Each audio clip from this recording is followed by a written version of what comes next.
Alô galera, tudo bem? Prazer mais uma vez estar em sua companhia, começando mais uma edição do Cafeína, Cafeína Talk Show, hein? Olha que honra, né? E você pode compartilhar, recompartilhar, curtir programas atemporais, programas que estão aí nas páginas da Bitcom TV, aonde você vai conhecendo a galera aqui de Caxias, uma galera que tem conhecimento, que tem cultura, que tem facilidade, né, de diálogo e que está com a gente, né, participando sempre do Cafeína. Cafeína que tem o objetivo de falar sobre cultura, né, sobre as informações de nossa cidade e também não só da nossa cidade. Hoje a nossa nova amiga, né, porque a gente fala novo no Cafeína, mas já com nossa camarada, né, a Rúbia Frisso, a gente tem que brindar aqui, tá? Tem água no coisa dela, tá? Vamos brindar. Tudo bem? Jornalista. Prazer estar aqui. Escritora. Ela vai me entrevistar, daí faz uma pergunta pra mim. O que eu vou perguntar? Então, que nada, Brandula. Sempre bom, é um bate-papo, né? Com então, certeza. Com certeza a gente tem muita coisa para contar um pro outro, né? É verdade, né?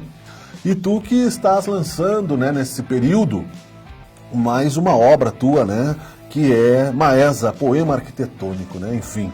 Só isso aí já dá um dia de programa, né? Dá. Fala um pouco sobre isso, por favor. Então, esse aqui é o livro que eu venho trabalhando no último ano e meio. Ele retrata todo aquele trabalho que foi feito enquanto esse patrimônio da Maesa, da Fábrica 2, aí na Plácido de Castro, Dom José Baré, foi entregue para o governo do estado, pela empresa mundial, em pagamento de tributos devidos, de ICMS devido.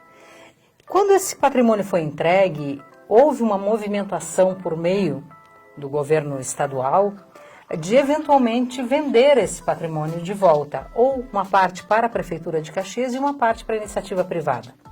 Então começou uma grande movimentação dentro de Caxias para que esse patrimônio, que finalmente foi tombado, inclusive porque ele tem as características de salvaguarda para ser um patrimônio tombado, ele preenche essas características. Sim. Foi feita uma grande movimentação para que esse patrimônio retornasse para Caxias. Então ficou entre o final do governo Sartori e o início do governo Alceu, é que esse assunto veio à tona e as pessoas começaram a se mobilizar na comunidade, Câmara de Vereadores, enfim, e foi encaminhado 2 pedidos de tombamento para o governo do estado. Foi uma batalha vencida, né? Essa etapa, pelo menos. Né? Essa etapa, quando então houve toda essa mobilização, a ideia era sensibilizar o governo do estado para que esse patrimônio viesse de volta para o município de Caxias do Sul, ou o município compraria, enfim, mas foi criada uma comissão de trabalho, um grupo de trabalho pelo governador do estado e aqui pelo prefeito da época, e nós começamos, né? Exato, nós começamos a negociar. Então, normalmente nas reuniões íamos o secretário Marrachinho, o Ed Eloy Frisso, presidente do SAMAI, e eu, o Ed Eloy, inclusive, que conhecia muito bem o projeto, que ele tinha feito o primeiro movimento de encaminhar o projeto de tombamento, e nós íamos negociar com essa equipe do governo do estado. Então era uma mesona, assim, né? Aquele monte de secretários e nós 3. Mas nós sempre muito sérios, dizendo e afirmando que Caxias queria esse patrimônio e que esse patrimônio era merecido pelos caxienses para retornar para o uso da comunidade, porque ele significou o início de toda a grande fase de expansão do Grupo Eberle, né? Claro. Ali no final dos anos 40, quando a Eberle começa a exportar muito, quando ela atinge, né, uma maturidade enquanto empresa, foi logo depois da Segunda Guerra, e ela acaba sendo o nascedouro de toda a indústria metalúrgica aqui da nossa região. Sim. Porque é muito comum encontrar fábricas, empresas, que a pessoa começou a trabalhar no Eberle e depois montou a sua. É verdade. Por quê? Porque eles recrutavam, né, jovens, muito jovens, de 13, 14, 15 anos, e eles iam para a escolinha do Eberle. Era o primeiro emprego, né? Era o primeiro emprego, eles eram ensinados, treinados, enfim. E era um trabalho muito, muito sério que era feito dentro da empresa. E depois essas pessoas, esses profissionais, enfim, acabaram montando outras empresas, né? Então ele nasce todo esse ambiente do ramo metalúrgico, levando Caxias até a ser o segundo polo metal mecânico do Brasil. Pois é. A partir da Eberle. Então ela merece, né, todo essa deferência, digamos assim, não só pela questão patrimônio histórico que ela tem, como eu Mas disse. pela aura, né? Não só pela propriedade, né? Mas Exatamente. pela aura de acontecimentos ali, pela história, né? Pela simbologia que ela traz dentro dela, de todo desse percurso dessa empresa, né?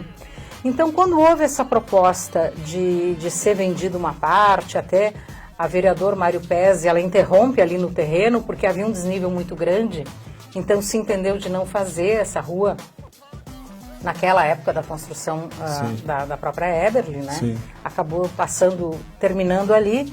Então houve um movimento, quem sabe abre-se a vereadora, esse lado de cá é vendido. E havia, inclusive... Se escavar por baixo, vai estar o tesouro ali. Tem mais ou menos tesouro do gringo tinha dinheiro no colchão aí do pessoal da Eberly. 6 metros, assim, de uma cortina de basalto completamente não dá para brincar com o pessoal capaz de ficar picareta lá atrás. Tem muitos tesouros lá, tem paineiras, tem plátanos, tem lago. É realmente um lugar muito bonito. Quando acontece que há essa sensibilização e o governo do estado entende que sim, acho que Caxias precisa receber de volta, depois de muitos meses de negociação, é necessário se fazer uma lei que passe pela Assembleia Legislativa, porque isso aqui entrou para o governo do estado como um ativo financeiro, entrou como dinheiro. Sim, precisava haver, né, quase como se fosse o governo abrindo mão da arrecadação de impostos. Exatamente, né? Praticamente a mesma pagando coisa. Imposto, né, houve uma permuta pelo imposto, etc. Enfim. E essa renúncia de receitas, sabe, tem que passar por lei pela Assembleia Legislativa. Então o governo encaminha essa lei de doação para a Assembleia e a gente tem todo um trabalho junto aos deputados estaduais, e graças a Deus naquela época Caxias tinha 4 deputados estaduais, trabalharam muito para que passasse essa lei na Assembleia Legislativa. E depois desse período, então, inclusive eu conto aqui no livro... Veja, né, que não faz muito tempo haviam 4 deputados estaduais. Exatamente. Né? E eu resgato essa fala do prefeito na ocasião, dizendo, sim, esse equipamento vai vir para Caxias pela lei de doação e nós vamos criar uma comissão múltipla, plural, que possa tratar disso com uma visão de futuro. Essas histórias estão todas relatadas no livro. Então, quando essa comissão é criada, foi o final de dezembro, em janeiro o prefeito já emite o decreto criando a comissão. Então, nessa comissão nós temos várias secretarias do município e temos a SIC de Caxias, a UAB, o SEAC, né, que é dos arquitetos, agrônomos e tal, o CAL, a Universidade de Caxias do Sul, a FSG, enfim, é uma comissão muito ampla que começa a entender o patrimônio. E aí começam reuniões. Então, reuniões mensais, ordinárias, extraordinárias, para entender. Bom, nós temos... parece fácil, né? Foi uma grande conquista, na verdade. Foi uma grande conquista. Eu diria para ti, assim, que dos últimos tempos, talvez a conquista mais importante. Para a cultura da cidade. Eu não diria para a cultura, eu diria também para o turismo. Sim, com certeza. Porque esse equipamento, se tu pensar assim, a gente diz, Bento tem uma rua coberta, Nova Petrópolis tem uma rua coberta, Gramado tem uma rua coberta. Com certeza. Nós temos 5 quarteirões cobertos. Nós temos coberta na rua lá no parquinho. Aí o que acontece? Quando a lei de doação é entregue, inclusive o governador vem assinar dentro da própria Maesa, com uma grande presença da comunidade, uma das cláusulas da lei de doação dizia assim, o município tem um prazo de 1 ano para nos entregar ao governo do estado um projeto de uso. Só então se concluirá a questão da doação. Então, no prazo de 1 ano... que já passou, né? Não, isso foi lá na comissão, na criação da comissão. Então, essa comissão trabalhou por 1 ano... Eu sou o entrevistador mais burro da história, viu? Que é um passado muito recente, mas é que também são muitos dados, não, né? Eu sou a Dolly, eu sofro de memória. Não, e a gente... que todo mundo acha que jornalista sabe tudo, né? Mas a gente não sabe, por isso que eu pergunto. Na verdade, nós quisemos transformar toda essa história em livro, por quê? Porque eu também sou muito perguntada nas ruas. Sim. E agora? Quando é que vem o projeto? Eu digo, não, o projeto existe, ele já está pronto. Isso mesmo. Então, a comissão trabalhou 1 ano nesse projeto. O que ela viu? Primeiro, ela foi atrás das questões físicas do patrimônio. Qual é a metragem, qual é a estrutura, em que estado está esse patrimônio, esses prédios, enfim. Acontece que quando foi se puxar as fichas, as plantas baixas, etc., vocês sabem que uma obra desse tamanho ela não é feita numa etapa só, ela tem várias etapas. Então, numa determinada etapa, ali 45, 48, construíram-se determinados prédios, depois foram outros, vai avançando, enfim. né? Vai fazendo um puxadinho. Na verdade, vários puxadões, né? Porque lá é tudo muito grande, né? E aí até foi uma ideia do então secretário de Planejamento. Ele disse, olha, nós temos uma possibilidade de uma licitação que possa fazer isso por meio de um escaneamento, uma leitura digital de todo o patrimônio, que então vai aferir metragens, medidas, pés direitos, enfim. E conseguimos então que na ocasião o prefeito concordasse com essa licitação, foi encaminhada. E foi feita toda uma leitura digital e todo o resultado, inclusive, desse trabalho digital está no livro. E depois que é tombado, não pode mais mexer, não pode Até descaracterizar. Não, ele pode. O que mas tem limites, né? Sim, tem limites, tem condicionantes. Então, assim, um patrimônio, quando ele é tombado, tu precisa preservar as características dele, históricas principalmente, né? Históricas, culturais. Mas ele tem toda uma técnica, então existem arquitetos especializados que tratam de patrimônio. Já em janeiro, quando o decreto de nomeação da comissão enfim, publicado, o prefeito me convida para ser a coordenadora dessa comissão. Então eu fiquei com a responsabilidade de coordenar todo esse trabalho para lá no final do ano, que seria um ano, entregar ao governo do estado o projeto. Se fosse aprovado, nós teríamos a vinda das matrículas do imóvel para Caxias do Sul. Certo. Então eu te confesso que foi um ano assim, porque todas as outras... e todos os outros trabalhos da secretaria andavam concomitantemente, nada parou, né? Mas a gente teve um grupo assim super sério, engajado, responsável, que quis que as coisas dessem certo. Então nós tivemos muitos momentos de receber muitas entidades trazendo sugestões, pilhas e pilhas de protocolo de sugestões para o espaço. Tem entrevistas no livro, tem fotos, tem reflexões tuas, tem essa história contada. Na verdade tem tudo. É um poema mesmo. Tá, Por que eu chamei de poema, até voltando atrás? Porque quando eu fui conhecer, então, quando o prefeito me convidou para ser a coordenadora, ele só me disse o seguinte: secretária, tu tem uma pessoa te esperando lá na Maesa, eu preciso que tu dê uma olhada naquele equipamento e depois volta aqui que nós conversamos. Eu digo, tá, mas olhar para aquele? Disse, não, na volta nós conversamos. Eu fui para lá, tinha uma pessoa me esperando com os IPIs, né, capacete, guarda-pó e tal. Quando eu entrei pela parte de baixo ali na Dom José Baré, tu chega de frente pro lago e para aqueles plátanos e paineiras, que eu nunca imaginei que existissem lá dentro, xaxins e tal. Toda uma natureza super bem cuidado, assim, lindo. Dentro do prédio? Dentro do complexo, porque são muitos prédios, né? Aí quando eu fui, enfim, comecei essa caminhada ali, vi, tinha toda essa grandeza, esse tamanho, pátios, pracinhas com bancos, enfim, patinhos no lago, nadando. Que legal, né? E eu comecei a olhar, eu tinha trabalhado muitos anos na área da construção civil, comecei a olhar assim mais o prédio, né? Tijolos, cortinas de basalto e tal. E ele é de uma beleza muito grande e de uma integridade muito grande. Eu te digo, eu entrei lá na Maesa talvez umas 50 vezes, até hoje não vi uma rachadura naquele prédio, em lugar nenhum. É óbvio que tem janela quebrada, vidro quebrado, telha quebrada, isso é natural, abandono, né? Mínimo, porque é um patrimônio de mais de 70 anos, né? Mas aí quando eu voltei, ele comentou, ele disse, não, é que o governo do estado está querendo vender esse patrimônio para o município de Caxias do Sul. Eu disse, compra. Disse, mas tu não sabe por quanto? Eu digo, compra, prefeito, pelo amor de Deus.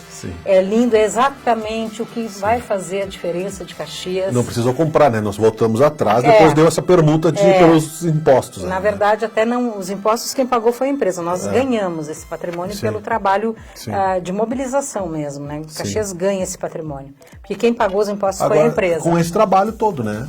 Com esse esforço, com essa liderança, né? Porque as coisas não acontecem por acaso. Não. A gente vê cidades culturais, patrimônios históricos e acha que não nasceu do nada, né? Deixa lá que vai virar história. Não vira, né, Rubi? Não. Então, quando nós chamamos um seminário aberto para toda a comunidade, lotou o Ordovás, esses 3 especialistas que vieram, a doutora em arquitetura, o Marcelo Ferraz, que é esse que acompanhou ali na Bobardi, no Sesc Pompeia, em vários outros patrimônios restaurados no Brasil e até no exterior, ele fez um trabalho, o escritório dele fez um trabalho em Berlim, enfim. E também um técnico do IFAM. Depois que nós entramos, eles disseram, não, vocês estão pelo caminho certo, porque nós já tínhamos um grande estúdio de referências. Então, isso é bom, né? nós tínhamos a Fábrica de Vapore de Milão, nós tínhamos o Covent Garden de Londres, que foi um local todo restaurado. Esses espaços todos, eles se chamam hoje, e aqui tem um capítulo no livro que se chama Arqueologia Industrial. O que acontece? Quando na Inglaterra, depois da guerra, se encontraram muitos equipamentos industriais destruídos pelas bombas, enfim, se chegou à conclusão, não, vamos preservar o que tem, porque isso é história também. Claro. A história, o tombamento dos equipamentos, dos prédios, das casas, dos lugares e das paisagens, ela se dá para que o passado interaja com o presente. Sim. Para que haja essa ponte. Senão seria só, acaba com tudo, destrói tudo que tem, constrói tudo novo. Não é por aí, né? O passado é uma lição, né? Para que a gente não cometa os mesmos erros, né? E para que a gente possa, né, encontrar, né, o futuro, né? Por que eu falo um complexo de turismo e de cultura? Porque quando tu fala em turismo, tu vai naquela cidade pelas características daquela cidade. Claro. Então, no final das contas, de todas essas pesquisas, que o livro aponta bem, traz muitas fotos de todos esses lugares pesquisados, depoimentos desses profissionais todos. Então, esse livro nós estamos lançando num evento de lançamento na Casa da Cultura, no dia 19 de novembro, a partir das 18h30 na galeria. E depois nós vamos anunciar onde, porque ele, como é um projeto feito sem editora, é um projeto pessoal, enfim, de uma lei de incentivo à cultura ali, que municipal, ele vai estar disponível para quem quiser, a gente vai entregar. Mas ele conta muito mais. E acha onde? Na tua rede social? Exato. Rúbia? @rubiafrisso.com. Eu também estou como Rubia Frisso no Facebook e no Instagram. Uma pena que o nosso tempo passe muito rápido, né? E você que a fale história tão é bem, muito são longa. tantas histórias, né? Mas valeu a pena, né? Vamos mostrar o livro, então. Claro. Mostra o livro então, lá. essa aqui é a capa do livro, é uma tela do Jacomim, feita especialmente para o projeto. Nós começamos com a Fábrica 2, né, no início dela, e terminamos com uma imagem linda aqui da Fábrica do Eberle do Centro. E tem uma surpresa também para os leitores, maravilhosa, que é a tela em maiores proporções aqui, na página interna do livro, então, que mostra... A gente tentou mostrar a grandiosidade, né, daquele espaço, falando de toda essa extensão de metros quadrados, que são muitos, mas é toda uma beleza, toda uma história, famílias que se encontraram aí, casais que se formaram ali dentro, empresas que nasceram. Então ela tem uma história muito maior do que os próprios prédios. E felizmente com essa etapa, né, com o final feliz, porque a vida eterna continua, essa história também continua, Rúbia. Obrigada, muito querido. Obrigado, Obrigada né? pelo Sensacional. espaço. Obrigada. Conheça o livro da Rúbia Maesa, um poema arquitetônico, né? Convide ela também para entrevistas, porque ela é uma pessoa muito agradável, muito fácil de entrevistar e com excelentes informações. Seu programa vai ficar muito dessa. Muito obrigado, Cafeína. Até a próxima edição. Um abraço, prazer. Valeu.